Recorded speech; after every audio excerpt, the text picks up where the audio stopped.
ದೇವರನ್ನು ನಂಬಿ ಏನು ಪಡೆದುಕೊಳ್ಳದೇ ಇರಬಹುದು, ಆದರೆ ದೇವರನ್ನು ನಂಬಿ ಯಾರು ಏನನ್ನೂ ಕಳೆದುಕೊಂಡಿಲ್ಲ. ಬೇರೊಬ್ಬರು ಹೇಗೆ ಅಂತ ತಿಳಿದಾಗ ನಮ್ಮಲ್ಲಿ ನಾವು ಬದಲಾವಣೆ ಮಾಡಿಕೊಳ್ಳಬೇಕು. ಬೇರೊಬ್ಬರನ್ನು ಬದಲಾಯಿಸಲು ಹೋಗಬಾರದು. ನಮ್ಮಲ್ಲಿಯೇ ಕೆಟ್ಟವರು ಒಳ್ಳೆಯವರು ಅಂತ ಇರುವುದಿಲ್ಲ. ಮನುಷ್ಯರು ಅಂತ ಮಾತ್ರ ಇದ್ದಾರೆ. ಅವರಲ್ಲಿ ಕೆಲವರು ನಮಗೆ ಸರಿ ಹೊಂದಬಹುದು ಅಥವಾ ಇಲ್ಲದೆಯೂ ಇರಬಹುದು. ಹಾಗಂತ ಯೋಚನೆ ಮಾಡದೆ ಮುಂದೆ ಸಾಗುತ್ತಾ ಇರುವುದೇ ಜೀವನ. ಬಾಡಿಗೆ ಕಟ್ಟುವಾಗ ಸ್ವಂತ ಮನೆಯ ಬೆಲೆ, ಹಸಿವಾದಾಗ ಅನ್ನದ ಬೆಲೆ, ಕೆಲಸ ಇಲ್ಲದೆ ಇರುವಾಗ ಹಣದ ಬೆಲೆ, ಬಿಟ್ಟು ಹೋದಾಗ ಪ್ರೇಮದ ಬೆಲೆ ತಿಳಿಯುತ್ತದೆ.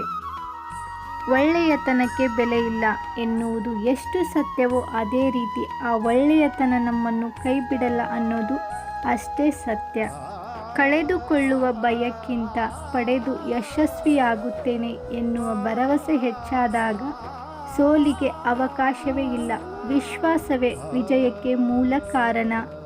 ಯಾರೊಬ್ಬರ ಬಗ್ಗೆ ತಪ್ಪು ತಿಳಿಯುವ ಮುನ್ನ ಒಮ್ಮೆ ಅವರ ಪರಿಸ್ಥಿತಿಯನ್ನು ಅರಿಯಲು ಪ್ರಯತ್ನಿಸಬೇಕು.